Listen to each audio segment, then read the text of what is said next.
rugby tyd aangebreek. Ja, my hare lyk nog terrible. Ek moet nou opgestaan het. Maar ja, ek drink net eers gou my koppie koffie want sonder dit gaan ek nie kan opstaan nie. Maar ja, die rugby games het begin. Hockey, netbal, al die wintersporte is vandag aan die gang. En ja, ek gaan nou my kind support. So ek gaan nou gaan die stort spring regkry. En ja, ek kon hom motiveer en sê ons kan 'n paar incentives inbou vir elke 3 wat hy drink en hoekom kan ek dit doen?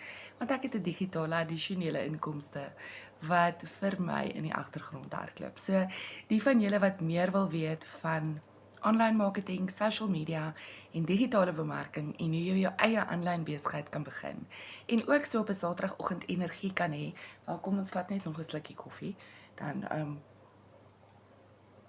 kan ek actually sê ek begin my energie kry. Ongelukkig kry ek eers persoonlikheid na my tweede koppie koffie, so dis waar ek nou trek.